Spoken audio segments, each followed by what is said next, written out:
अगर मैं आपसे पूछूं कि फिलहाल देश और प्रदेश के लिए सबसे बड़ा मुद्दा क्या है? बेरोजगारी। बेशक आप भी बिना वक्त गवाए यही कहेंगे कि बेरोजगारी सबसे बड़ा मुद्दा है। देश और प्रदेश में बढ़ती बेरोजगारी पर सरकार के दावों और हकीकत के बीच की खाई लगातार बढ़ती जा रही है, गहराती जा रही है। युवाओं के लिए रोजगार के अवसर दिन ब दिन कम हो रहे हैं और इसके उलट सरकार आत्मनिर्भर बनो और मेक इन जैसे नारे लगा रही है। और मौजूदा हालात ये हैं कि डिग्रीधारी युवा गुजर बसर के लिए या तो छोटे मोटे काम करने को मजबूर है या फिर सड़कों पर उतरकर आंदोलन प्रदर्शन कर रहे हैं। सरकारी नौकरी के मौके लगातार घटते जा रहे हैं, सीमित होते जा रहे हैं। सरकार की रोजगार नीति कागजों में जितनी सुंदर दिखती है, हकीकत में उतनी ही खोखली साबित हो रही है। फिर भी आंखों में सपने संजोए लाखों बेरोजगार युवा हर साल प्रतियोगी परीक्षाओं की तैयारियों में समय और पैसा लगा रहे हैं या यूं कह सकते हैं बर्बाद कर रहे हैं। 10 सूत्र लगातार छात्रों की, युवाओं की आवाज बुलंद करता रहा है और इसी कड़ी में हम आज लेकर आए हैं बेरोजगारों के सबसे बड़े मुद्दे पर एक बड़ी मुहिम। हमारा सवाल यह है कि जब वन नेशन वन इलेक्शन हो सकता है तो one fees one time fees क्यों नहीं? लिहाजा मध्य प्रदेश में वन टाइम फीस सिस्टम लागू हो, यही 10 सूत्र की मुहिम है। देखिए 360 डिग्री से 10 सूत्र की टीम की खास पेशकश। बेरोजगार युवाओं के सबसे बड़े मुद्दे पर 10 सूत्र की सबसे बड़ी मुहिम। One nation one election one fees. CG के सबसे भरोसेमंद डिजिटल मीडिया प्लेटफॉर्म पर जानेंगे पूरा किस्सा। आप भी बन सकते हैं हमारी मुहिम का हिस्सा। देखते और पढ़ते रहिए daसूत्र.com। हमारी खास रिपोर्ट की शुरुआत करने से पहले ये बता देते हैं कि आखिर हमारी मुहिम का मकसद क्या है और वन टाइम फीस सिस्टम लागू होना क्यों जरूरी है। दरअसल मौजूदा हाल ये है कि मध्य प्रदेश में सरकारी नौकरी मिले या ना मिले, लेकिन युवाओं की आर्थिक स्थिति जरूर कमजोर होती जा रही है, क्योंकि उनके गले में एग्जाम फीस का फंदा लटका हुआ है, जिसकी वजह है मध्य प्रदेश में सरकारी नौकरियों के लिए प्रतियोगी परीक्षाओं के नाम पर युवाओं से भारी भरकम फीस की वसूली। और ये सिर्फ जुबानी जमा खर्च नहीं। उदाहरण के लिए इस ताज़ा नोटिफिकेशन पर नजर दौड़ाइए जो हाल ही में कर्मचारी चयन मंडल यानी ईएसबी ने जारी किया है। प्राथमिक शिक्षक संयुक्त पात्रता परीक्षा के लिए जारी नोटिफिकेशन में परीक्षा फीस वाले सेक्शन पर नजर दौड़ाएं तो पता चलेगा कि जनरल कैटेगरी के लिए फीस है 500 रुपए और SC, ST, OBC समेत बाकी वर्गों के लिए फीस है 250 रुपए। इसी तरह हर सरकारी भर्ती परीक्षा में अलग अलग वर्गों के लिए अलग अलग परीक्षा फीस तय की जाती है और ये स्थिति तब है जब मध्य प्रदेश का कर्मचारी चयन मंडल मालामाल है। जानकारी के मुताबिक ईएसबी के सरकारी खाते में 400 करोड़ रुपए से ज्यादा की भारी भरकम रकम जमा है। इसके इतर युवाओं के लिए ये संकट भी है कि परीक्षाओं के सेंटर उनके घर से कोसों दूर बनाए जाते हैं, जहां तक पहुंचने के लिए ही अभ्यर्थियों को 5,000 रुपए तक की रकम खर्च करनी पड़ती है और ये रकम मिनिमम है। दूसरी तरफ ये रकम परीक्षा केंद्र से दूरी के हिसाब से कम या ज्यादा हो भी सकती है, जबकि होना ये चाहिए कि अगर उम्मीदवार भोपाल का निवासी है तो उसे अपने शहर में ही एग्जाम सेंटर मिलना चाहिए, लेकिन ऐसा होता नहीं, जिससे न केवल अभ्यर्थियों का पैसा बल्कि काफी समय भी बर्बाद हो जाता है। अब इस मुद्दे को और गंभीरता से समझने के लिए ये जानना भी जरूरी है कि ईएसबी प्रतियोगी परीक्षाओं के उम्मीदवारों से कमाई कैसे करता है। ईएसबी हर साल औसतन 12 सरकारी परीक्षाएं आयोजित करवाता है, जिनमें पात्रता और चयन परीक्षाएं शामिल होती हैं। सरकारी रिकॉर्ड के मुताबिक हर परीक्षा में औसतन 5 लाख तक अभ्यर्थी शामिल होते हैं। एक परीक्षा के लिए जनरल कैटेगरी के एक अभ्यर्थी को कम से कम 500 रुपए और SC, ST, OBC समेत बाकी वर्गों के उम्मीदवारों को कम से कम 250 रुपए परीक्षा फीस चुकानी होती है। यदि परीक्षा में अनारक्षित वर्ग के ही 1 लाख अभ्यर्थी बैठते हैं तो उनसे ही ईएसबी को 5 करोड़ रुपए मिल जाते हैं और साल भर में ऐसी परीक्षाओं में सिर्फ अनारक्षित वर्ग से ही मिलने वाली फीस 60 करोड़ रुपए से ऊपर पहुंच जाती है। इसमें छूट हासिल करने वाले अभ्यर्थियों की फीस भी जोड़ लें तो रकम 100 करोड़ से ज्यादा पहुंच जाती है, जबकि एक अभ्यर्थी के लिए परीक्षा पर औसतन खर्च सिर्फ 250 रुपए ही है। यानी खर्च आधी भी मान लें तो ईएसबी को हर साल 65 से 70 करोड़ रुपए बच जाते हैं, यानी ये उसकी कमाई।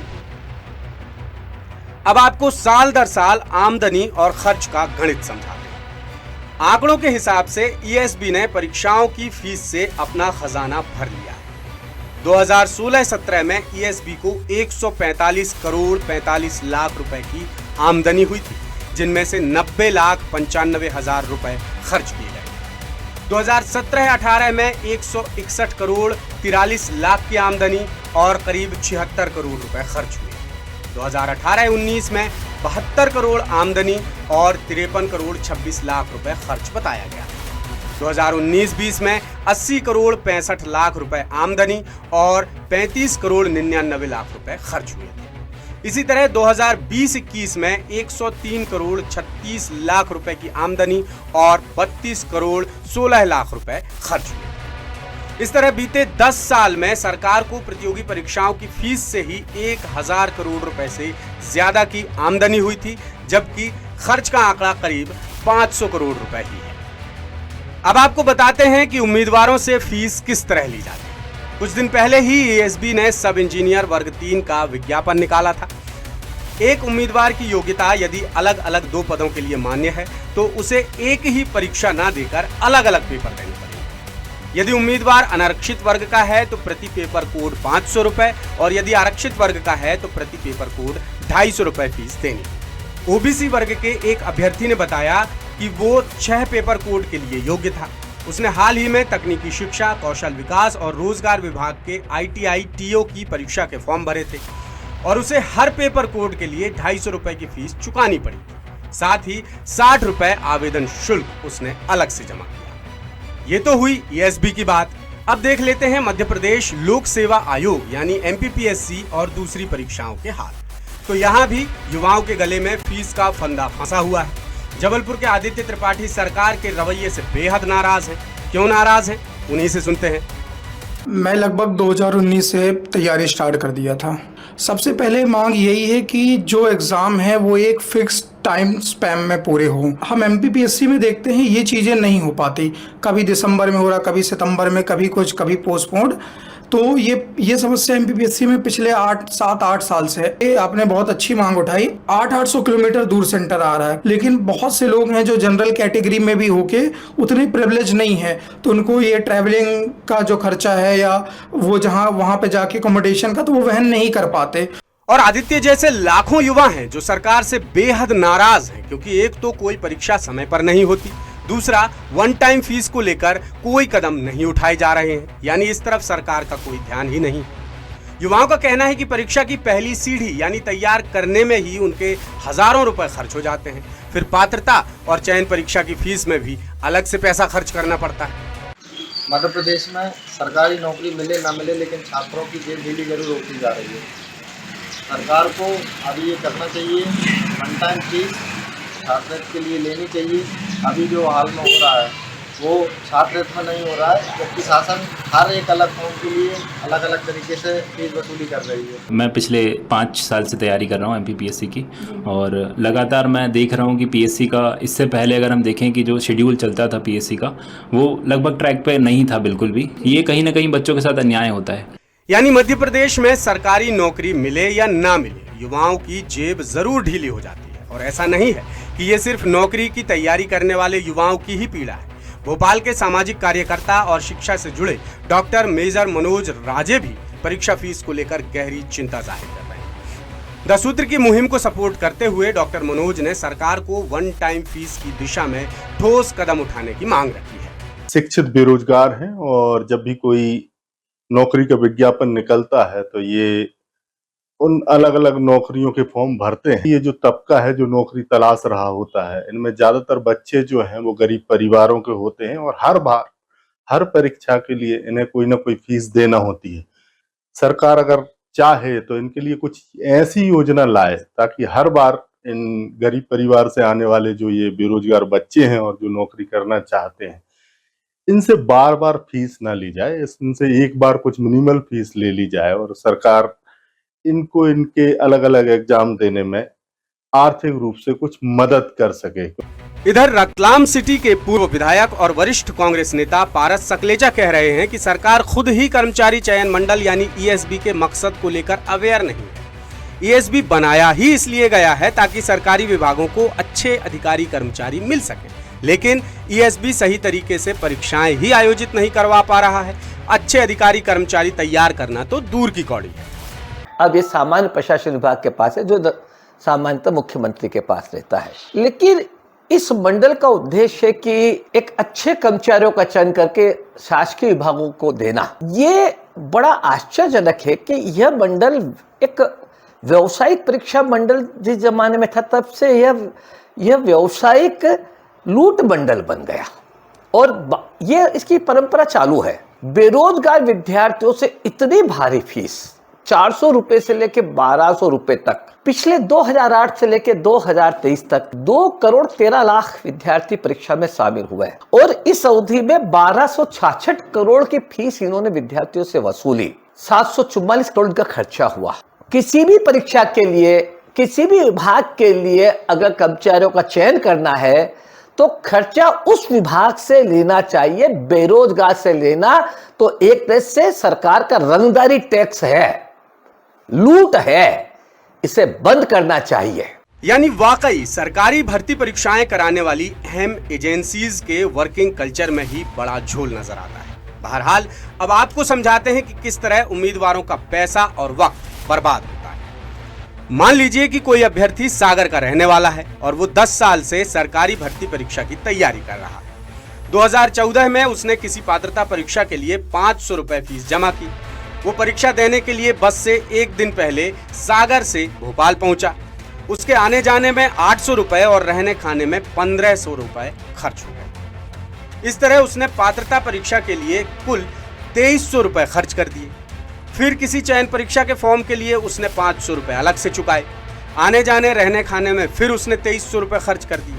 मतलब एक ही परीक्षा के लिए उम्मीदवार ने 5600 रुपए खर्च कर दिए। अब यहाँ ये भी तय नहीं है कि उसे नौकरी मिल जाएगी या नहीं। अब मान लीजिए कि उसने साल में कुल 5 परीक्षाएं दी तो 28,000 रुपए यूं ही खर्च हो गए। इस हिसाब से यदि गणित निकालें तो वो 10 साल में 2,80,000 रुपए खर्च कर चुका है। और ये सिर्फ एक अनुमान है, अगर और भी डिटेल में पड़ताल करेंगे तो खर्च की रकम और भी ज्यादा निकल कर आएगी। दरअसल सरकारी भर्ती परीक्षाओं की तैयारी करने वालों में निम्न और मध्यम वर्ग के कैंडिडेट्स ज्यादा होते हैं। यदि सामान्य वर्ग के लिए फीस 500 से 700 रुपए तय है तो हर साल उन्हें 3 से 6,000 रुपए फीस के लिए ही देने पड़ेंगे और कई उम्मीदवार तो ज्यादा फीस के चलते परीक्षा ही नहीं दे पाते। लिहाजा बड़ी बड़ी घोषणाएं और दावे वादे करने वाली सरकार को सबसे पहले युवाओं के गले में पड़े फीस के फंदे को हटाना चाहिए। जब वन नेशन वन इलेक्शन हो सकता है तो फिर वन फीस यानी वन टाइम फीस सिस्टम लागू क्यों नहीं हो सकता? ऐसा करके सरकार कम से कम युवा वर्ग के सिर से एक बड़ी मुसीबत कम कर सकती है। वन टाइम फीस क्यों नहीं हो सकती? जैसा हमने आपको दिखाया, आपने देखा होगा ग्राफिक में कि पिछले 10 साल में 1000 करोड़ से ज़्यादा पैसा कमाया है ईएसबी ने और दूसरी एजेंसीज ने, और खर्च हुआ है सिर्फ 500 करोड़ रुपए। तब सवाल ये उठता है, मैं आपसे एक सवाल पूछता हूं कि क्या कर्मचारी चयन मंडल यानी ईएसबी और मध्य प्रदेश लोक सेवा आयोग यानी एमपीपीएससी ये सरकार के लिए कमाऊ पूत हैं, यानी कोई प्रॉफिटेबल ऑर्गेनाइजेशन है, प्रॉफिटेबल एजेंसीज हैं? ऐसा है क्या? बिल्कुल नहीं। इनका काम है सरकारी परीक्षाएं करवाकर सरकारी सिस्टम को काबिल अधिकारी कर्मचारी देना। लेकिन ऐसा लगता है इनके कामकाज से, इनके रवैये से कि सरकारी संस्थाएं बेतहाशा पैसा कमाने में ही लग गई है। और इसी को ध्यान में रखते हुए 10 सूत्र वन टाइम वन फीस को लेकर मुहिम चला रहा है। इस मुहिम के आप भी सहभागी बन सकते हैं। और देखिए, जब तक आप इसमें हमारा साथ नहीं देंगे तो हम भी बहुत ज़्यादा दबाव सरकार पर नहीं बना पाएंगे। हमारा बहुत पवित्र उद्देश्य है, हम चाहते हैं कि आपने पूरी खबर अभी देखी और आप लोग इस चीज़ को भोग रहे होंगे कि बहुत ही middle class, lower middle class के बच्चे जो हैं वो इस टाइप के कंपटीशन में पार्टिसिपेट करते हैं। उनके लिए बहुत मुश्किल होता है। आप किसी परिवार के लिए साल भर में 35-40 हज़ार रुपये खर्च कर देना, 50 हज़ार रुपये खर्च कर देना बहुत मुश्किल काम होता है। तो आप भी अपनी भावनाएं हम तक पहुंचा सकते हैं। आप इस मुद्दे पर वीडियो या चैट के जरिए अपनी राय बता सकते हैं। आपके मन में जो भी ख्याल आ रहे हो, आपके मन में जो भी गुस्सा आ रहा हो इस मुद्दे पर, या आप जो भी कहना चाहते हैं इस मुद्दे पर, उसका एक छोटा सा वीडियो बनाकर हमें हमारे नंबर, मैं आपको नंबर बताता हूं, 9827829141, फिर से रिपीट कर रहा हूं, 9827829141 पर जरूर भेजें। आप अपना वीडियो भेजेंगे तो हम सरकार तक आपकी बात बुलंद तरीके से आपकी आवाज पहुंचा सकेंगे। लेटेस्ट, इन्वेस्टिगेटिव और इन डेप्थ खबरें देखने के लिए ज्वाइन कीजिए द सूत्र का व्हाट्सएप चैनल, सब्सक्राइब कीजिए यूट्यूब चैनल, लाइक कीजिए फेसबुक पेज और पढ़ते रहिए वेबसाइट www.dasudr.com।